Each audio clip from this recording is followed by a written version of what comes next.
Oi, oi pessoas. Boa tarde, boa noite, bom dia, seja lá que horas você esteja assistindo essa aula.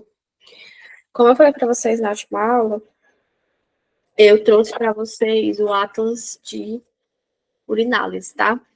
Esse Atlas foi um Atlas que eu usei durante a faculdade, tá certo? O professor dividiu esse material com a gente.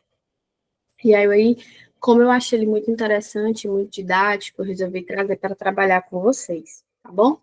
A gente não vai falar tudo, eu só vou falar de alguns. Como eu falei para vocês, eu vou dividir essa disciplina essa aula em duas, porque é muita coisa. Mas aí eu queria que vocês vissem algumas coisas, tá bom? Para vocês poderem ter conhecimento, para vocês poderem saber o porquê que a gente consegue ver tanta coisa na urina, tá bom? E aí, o que é que a gente vai ver? A gente vai ver os cilindros, tá certo?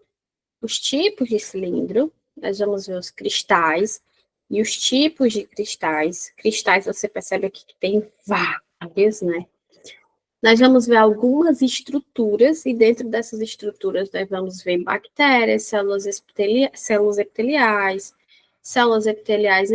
sendo elas escamosas, e células epiteliais de transição, túbulo renal, corpo graxo, espermatozoides, hemácias, leucócitos, leveduras, mucos, enfim.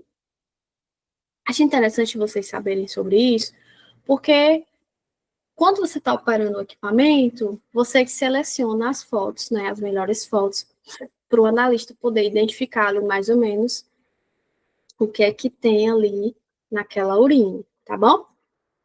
E aí, a gente vai começar com os cilindros, tá bom? Eu vou falar só alguns, que é os que a gente vê ali mais rotineiro, tá bom? E depois vocês podem estudar esse atlas, tá bom? Como critério de conhecimento, certo? Nós temos os cilindros sérios, tá? Os cilindros sérios são curtos, largos e possuem um índice de refração elevado. Você consegue ver aqui que é como se fosse vários gruminhos juntos, certo? Ele tanto pode ser nesses gruminhos, como ele pode ser parecido bastão, tá? Ele pode ter ali uma estrutura mais rígida, com aparência lisa homogênea, apresenta bordas serrilhadas, certo? Sua coloração pode ser amarela, acinzentada ou incolor. Isso também difere muito da coloração que vai estar a urina, tá bom? São formados a partir de desidratação dos cilindros e alilos, a partir da fragmentação granular do cilindro granuloso, ok? A gente consegue identificar esse cilindro quando a gente tem ali, né? Uma êxtase urinária, que aponta insuficiência renal crônica grave, ok? Que está presente também em casos de hipertensão maligna, doenças renais, diabetes e amiloidose renal, ok? Eu vou dar um zoomzinho para vocês verem aqui, tá bom? São duas lâminas que a gente consegue ali ver ali na rotina, tá certo? Vamos para o próximo.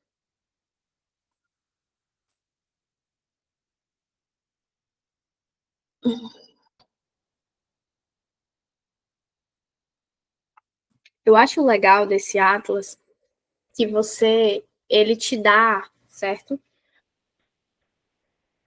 Dependendo da coloração, ele te dá várias lâminas para você observar, certo? Você só não vê um tipo, você consegue ver vários tipos para você entender como é a morfologia do cilindro, ok? Então, ele te dá a lâmina completa e ele te dá só a foto do cilindro, para você poder identificar aonde está o cilindro ali na lâmina, tá certo?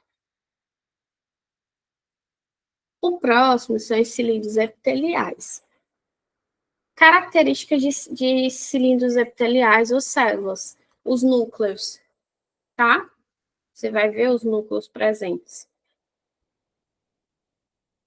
Eu vou falar especificamente da patologia, que é o que interessa para a gente, ok?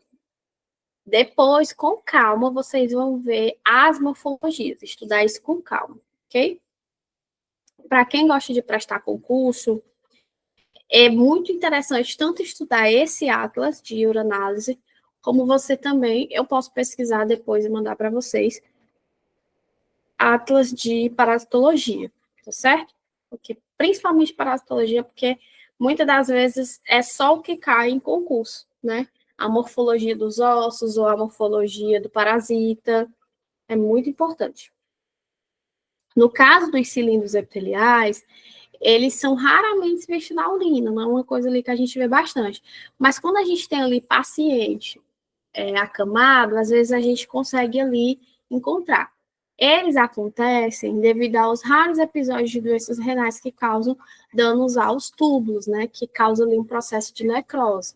Eles são encontrados na urina após a exposição a agente nefrotóxico ou algum tipo de vírus, seja o vírus da hepatite, que acarretam danos tubulares que acompanham a lesão glomerular.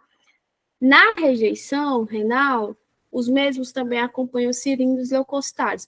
Então, aqui a gente percebe a morfologia cilíndrica, ok? Com presença de células epiteliais. Aqui a gente vê o núcleo, certo? E aqui a gente vê a base, né, do cilindro. E aí você percebe que quando ele faz toda essa junção, né, a gente até tem que ter cuidado, porque existe, mais na frente a gente vai ver, quando as células ficam sobrepostas. E aí, muitas vezes, se a gente não tiver cuidado, a gente pode acabar confundindo células sobrepostas com cilindros epiteliais, tá? Então, é para a gente ter esse cuidado. Nós temos os cilindros granulosos, que são presentes em glomerulonefrite, tá? E pielonefrite. E aí a gente vê bastante cilindro granuloso na rotina, tá? Gente, sempre que você vê as ites, que são as inflamações, a maioria das vezes a gente acha cistite, nefro, tudo que tiver it no final, que são as inflamações, a gente costuma ver ali na rotina, tá? E, mina, por quê? Isso que eu falo na rotina é emergência. Ali na rotina que a gente fala eletiva, a gente vê, mas é muito uma coisa ali muito vaga, certo? Nós temos os cilindros graxos, que são vistos quando ocorre degeneração adiposa do epitélio tubular. Como na doença tubular degenerativa, eles também são geralmente observados nas síndromes nefróticas. E aí, a gente vê, em alguns casos, que o paciente tem diabetes, tem lúpus, tem nefrose, envenenamento por algum agente tóxico ou algumas doenças crônicas, tá? Não é uma coisa que a gente costuma ver, mas acontece. Temos os cilindros hemáticos, que são sempre patológicos e causam hematuras renais. Eles são frequentemente diagnósticos de doenças glomerulares, sendo encontrados principalmente no que nós dizemos, o que são as principais doenças, né, renais. Elas podem ser presentes também na trombose de veia renal, infarto renal, insuficiência cardíaca, congestiva direita, além de pielonefrite grave, ok? E aí a gente tem alguns cilindros hemáticos. Cilindros hialinos a gente vê bastante, tá? Ele pode ser encontrado até mesmo no tipo mais brando de doença renal, não sendo correlacionado a qualquer doença específica. Cilindro hialino é o que a gente mais vê, gente. Cilindro hialino aparece em quase todas as urinas da rotina, ok? Alguns podem ser observados na urina normal e quantidades aumentadas com frequência estão presentes depois de desidratação. maioria das vezes, quando eu vejo presença de cilindrialina, eu já sei que o paciente passou ali horas e horas sem tomar água. Certo? Então, assim, o cilindrialina em si, para a gente identificar a patologia nele ali, não é uma coisa muito considerada. Ou o paciente passou ali por uma exposição muito grande de calor, um estresse emocional. E aí as patologias, se for uma coisa assim muito alta, que é o que a gente não vê, a gente vê ali uma coisinha mais branda, é uma doença renal crônica, insuficiência cardíaca congestiva, então é uma coisa ali mais, né? Se você vê ali, por exemplo, 5, 6, 7, 8, 9 por campo, tá? Mas é comum a gente ver cilindrialino, tá? E células epiteliais. Aqui a gente tem presença de cilindrialino na lâmina, dá um zoomzinho aqui, né? Ó, nessa lâmina, por exemplo, aqui a gente tem presença de cilindrialino, temos presença de célula epitelial, aqui a gente tem uma célula escamosa, aqui a gente sabe que é célula epitelial, porque a gente vê a presença do núcleo, ok? Aqui nós temos o início das formações de cristais, ok? Temos aqui presença de leucócito, aqui nós temos uma hemácia. Então, assim, a ideia de você conseguir identificar o que é uma boa imagem para selecionar no equipamento é mais ou menos isso. É que dentro de um campo, tu consiga fazer a identificação de vários tipos de morfologias, ok? Que isso que é o importante para a gente. Cilindros leucocitários a gente vê, mas assim, cilindro leucocitário você vê mais em situações de infecção e inflamação não bacteriana renal. Então, assim, vai aparecer, mas é muito difícil. O paciente tem que estar com nível alto ali, basicamente urinando sangue, para a gente conseguir ver um cilindro leucocitário dessa forma, ok?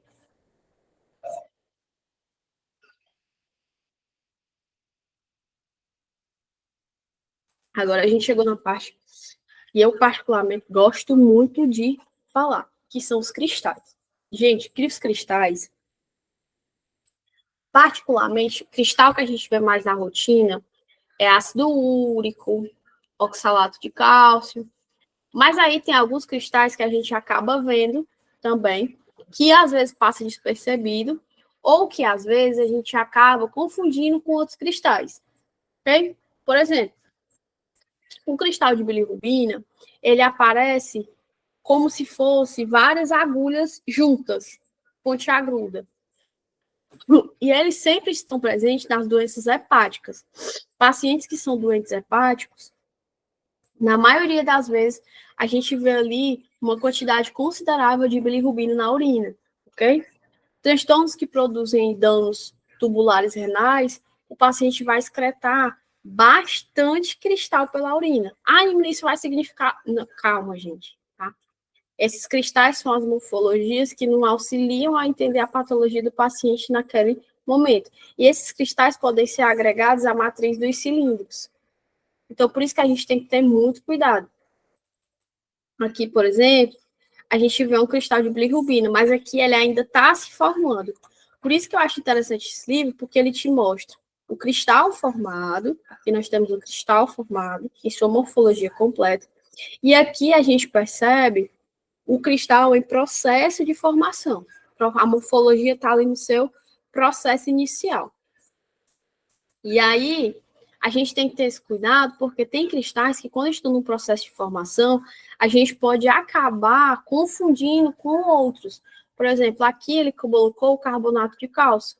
Então, tem que ter essa atenção para a gente acabar não confundindo e não colocando uma observação como essa no laudo do paciente. Nós temos os cristais de cistina, eles são encontrados na urina de pessoas que herdam distúrbios metabólicos que impedem a reabsorção da cistina pelos túbulos renais. Além disso, as pessoas que possuem cistinúria possuem tendência a formar cálculos renais, principalmente em idade precoce. A cistina ela é muito comum da gente ver, tá? A cistina ela não é incomum, não, ela é muito comum da gente ver.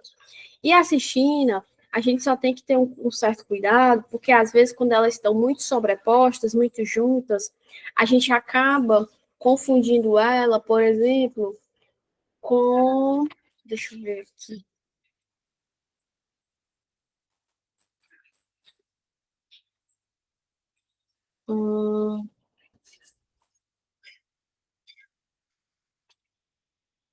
A gente vai chegar nela e eu vou dizer para vocês. Aqui a gente acaba confundindo, tá?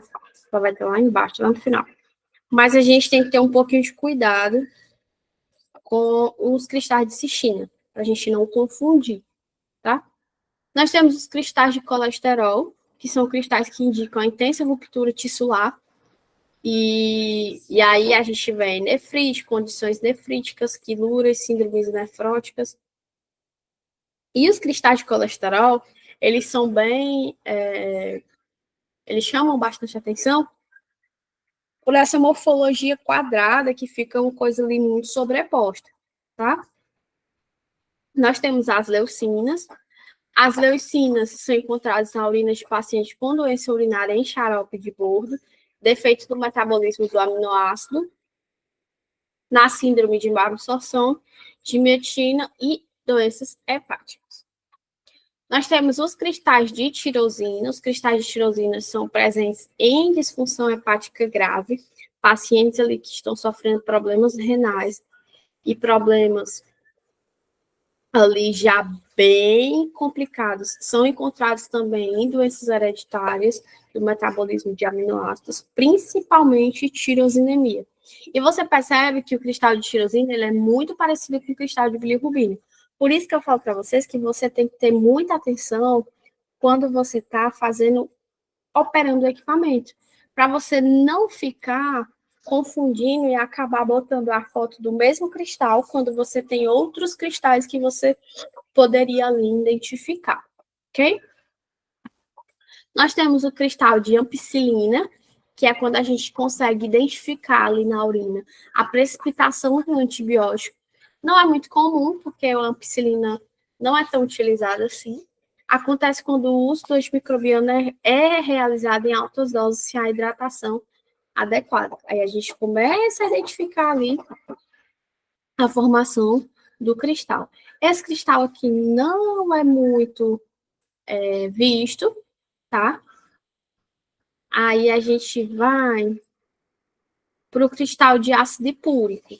O cristal de ácido hipúrico praticamente ele não tem uma relevância clínica, tá? Mas aí ele vez ou outra aparece em pacientes que trabalham, por exemplo, com, deixa eu ver aqui,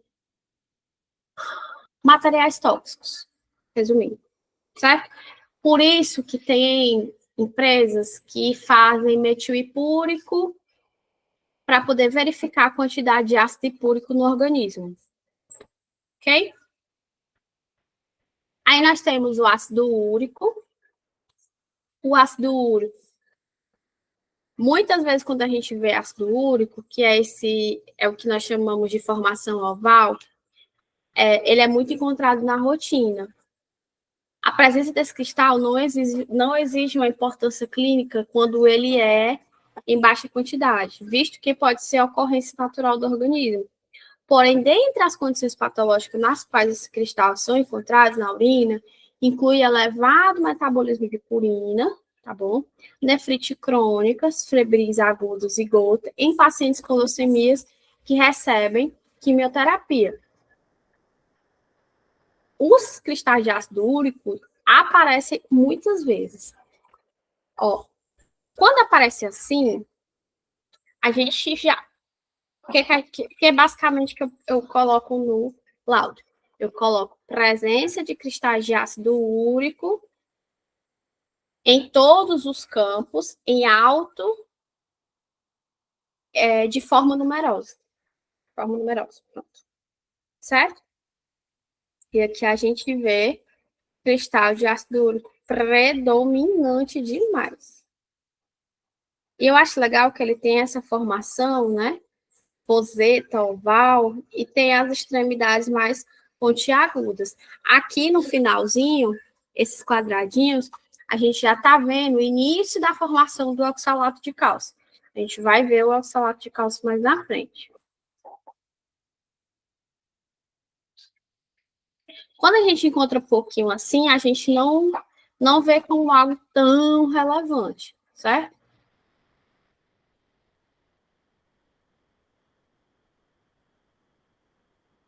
Aí nós temos o oxalato de cálcio. O oxalato de cálcio é o que a gente mais vê, que é o que a gente chama de estrelinha, pelo menos na faculdade eu aprendi assim. A presença desse cristal também não exibe tanta importância clínica, principalmente depois da ingestão de alimentos ricos em oxalato, como tomate, laranja, alho. Além disso, o grande número desses cristais, especificamente quando existem em urina recente, indica a probabilidade de cálculos renais, porque a maioria destes são constituídos por oxalato. Dentre algumas situações patológicas em que esses cristais podem se apresentar em grande quantidade, inclui a diabetes, a doença renal crônica grave, doenças hepáticas, intoxicação por etileno glicol. Então, ele aparece bastante. É um dos que a gente mais vê é o oxalato de cálcio. Eu acho bonitinho o oxalato porque a gente vê ele como se fosse uma estrela, tá? Então, oxalato de cálcio, da mesma forma do ácido úrico, a gente pontua presença de cristais de oxalato de cálcio em numerosas quantidades. Porque eu não vou parar para contar quantos oxalatos de cálcio vão ter ali naquele quadrante. Por quê? Porque senão eu vou demorar muito tempo para ler uma lâmina. Então, a gente dá uma olhada, né? Não conta ali, mas eu dou uma olhada ali naquela parte da lâmina e eu vejo que tem numerosos cristais de oxalato de cálcio em um ponto específico do quadrante. Aqui, por exemplo, ó, eu vejo a presença do oxalato de cálcio, eu vejo a presença de hemácias.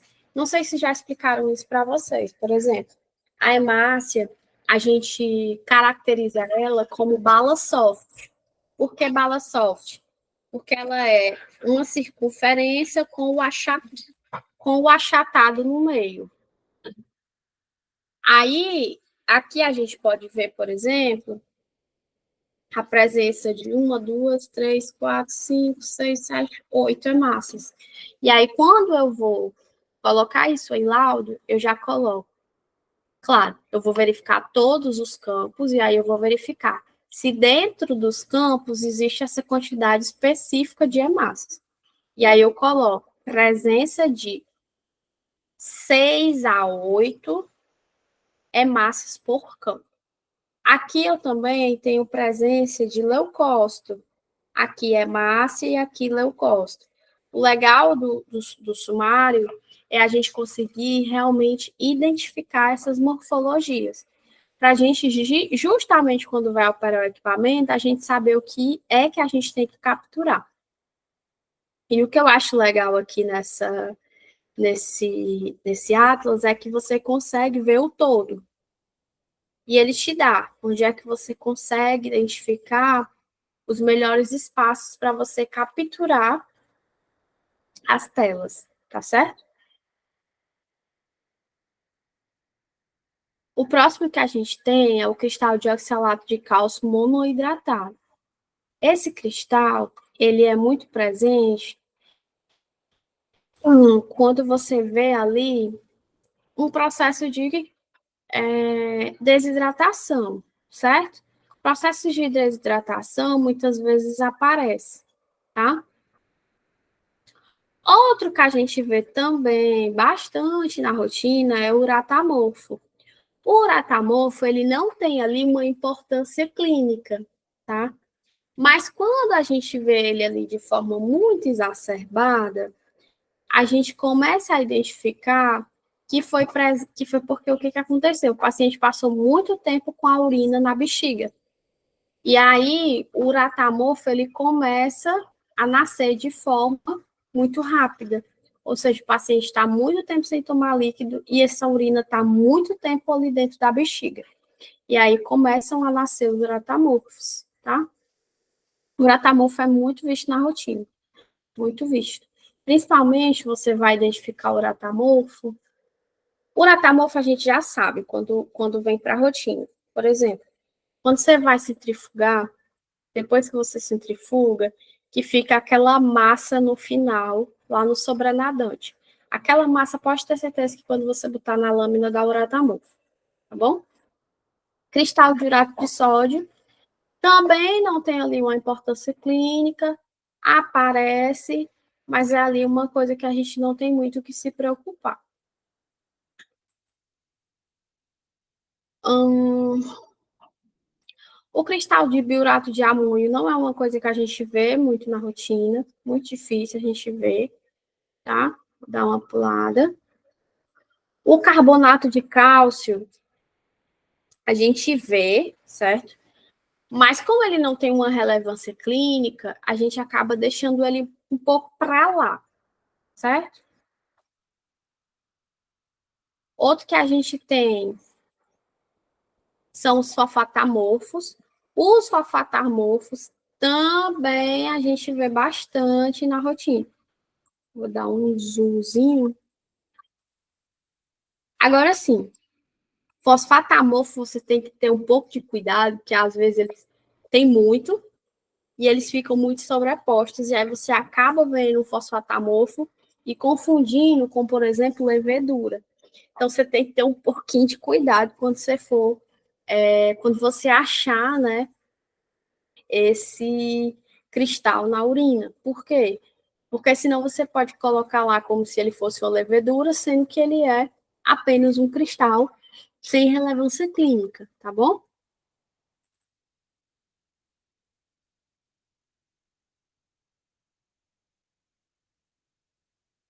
O fosfato de cálcio aparece na rotina, tá? O fosfato de cálcio, abre um parêntese, quando você começa a achar muitos fosfatos de cálcio, é interessante que a gente veja os exames de sangue. Por quê? Porque muitas vezes a gente consegue identificar cálculos renais aí. Por que, Imina? Porque o paciente já vem sofrendo com cálculo renal, às vezes não sabe, e aí quando a gente vai ver no sumário de urina, a gente vai começar a ver constantemente a presença desse cristal. E aí a gente vai bater na tecla que provavelmente ou os cristais, ou os cálculos estão se formando, ou os cálculos já estão ali. Ok? Eu, particularmente, pessoal, gosto muito de lâmina de hematologia. Eu acho muito bonito. Nós temos cristais de fosfato triplo, tá? Os cristais de fosfato triplo aparecem bastante na rotina. Quando a gente vê cristal de fosfato triplo, a presença desse cristal não exibe ali uma importância clínica, a não ser que o exame de ureia dê alterado. Por quê? Porque quando a gente vê alteração na ureia, significa que a gente pode ter ali alguma doença crônica, cistite, pielonefrite, hiperplasia na próstata, além de urina retida na bexiga. Então, esses casos, a gente vai começar a ver a presença de cristal fosfato triplo, tá bom? É muito bonito o cristal fosfato triplo.